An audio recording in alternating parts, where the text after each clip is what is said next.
Madly, originally titled Folle Mente, is out in theaters. New Italian film from Paolo Genovese, who I think it's fair to say now at this point I am not a fan of. I disliked superheroes, I disliked The First Day of My Life, and I disliked this one. Anyway, the movie is about a first date between a man and a woman taking place at her apartment, and the gimmick is that each of the characters has four inside voices in their head, arguing and deciding what to do at any given moment, representing the different parts of their personalities and displayed as four actors and actresses in a sort of mindscape room for each of the main cast. So essentially it's like a more grounded version of Inside Out for adults. Now, I have several problems with the film. I think the central premise would be fun for a 10-minute sketch, but in a feature film, it gets tired and boring pretty quickly.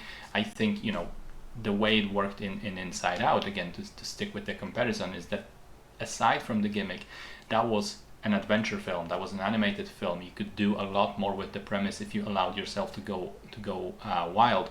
But in here, again, it is all of it is happening over the course of a single date. So I think that the filmmakers don't really go crazy with the concept, and as such, it does become boring pretty quickly.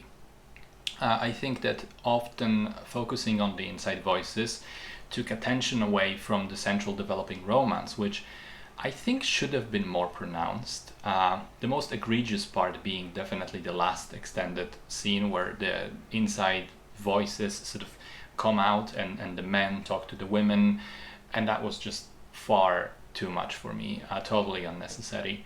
I think that the lead actor, Eduardo Leo, is not convincing in the role. He never seemed to me like a combination of his inside voices, and while they were fairly pronounced and colorful, he was totally boring and lacked any charisma.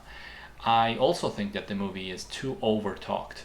There is a non-stop stream of quick dialogue with absolutely no room left to digest the dialogue, but also just to let the image breathe. And don't get me wrong, I do sometimes enjoy movies with a lot of dialogue. Tarantino or Sorkin are two prime examples, but I think in a movie which is a visual medium, you need to let me catch a breath sometimes, and you need to let the image and the performances and the camera do some of the talking.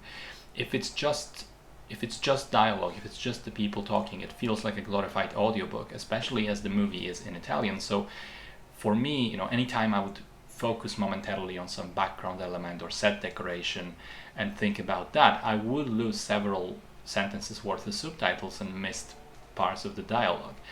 And then finally, I think if you really just think about the movie afterwards and try to analyze it in your head, I think it becomes painfully obvious that it's much more shallow than the initial premise would have you believe.